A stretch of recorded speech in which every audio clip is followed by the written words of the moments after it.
L'artiste ivoirien Blacka frappe fort avec la sortie de son premier album seulement un mois après avoir dévoilé son EP Nebula. Allons-y doucement. Je t'explique après jingle, il n'y a pas de jingle, c'est moi le jingle. Ce choix de titre n'est pas anodin. Après avoir exploré l'espace musical avec Nebula, une sorte de prélude cosmique où il se projetait dans l'inconnu, mais avec l'album, on sent que l'artiste marque un retour aux sources.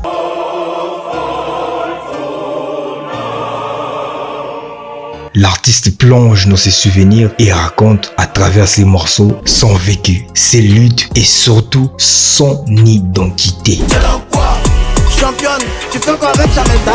C'est un album qui reflète sa volonté de reconnecter avec lui-même, de rendre hommage à ses racines et surtout de revisiter des moments clés de sa vie.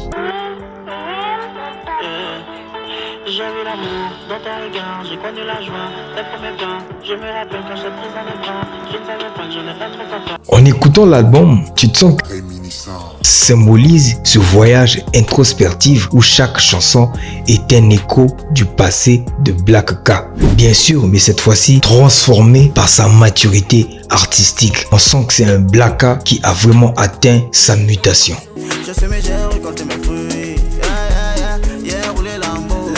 C'est un album où se mêlent expérience personnelle et histoire collective. Ce projet est ancré dans un contexte culturel fort où l'artiste aborde des thématiques qui résonnent profondément avec son public, l'identité et surtout les défis de la société ivoirienne. Nous on donne 10 mais à notre tour ils sont pas prêts. C'est pas eux tous, je ne crois pas, c'est pas vrai. Et en écoutant cet album, on sent qu'il y a vraiment un hommage aux racines. Blacka ne se contente pas de raconter son parcours, il met aussi en avant des éléments culturels de la Côte d'Ivoire qui l'ont influencé. Il utilise des sonorités locales fusionnant avec des rythmes contemporains pour créer un son unique qui puise dans le patrimoine ivoirien tout en les réinventant. Viens me voir, moi y a trop d'astuces, descends en coup du maton. L'album incorpore des références à des genres musicaux traditionnels comme le zouglou et le coupé décalé, tout en restant fermement ancré dans le hip-hop.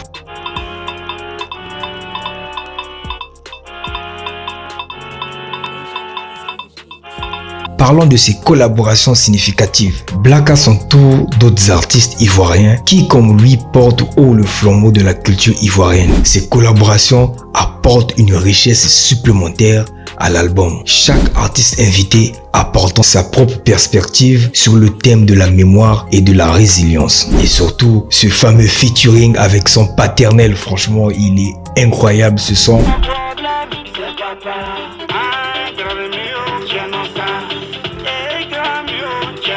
Ce premier album est un manifeste introspectif qui non seulement dévoile le parcours personnel de l'artiste, mais résonne également avec la réalité de toute une génération d'Ivoiriens en quête de repères et surtout de reconnaissance. C'était M. Corp dans la maison. Bref.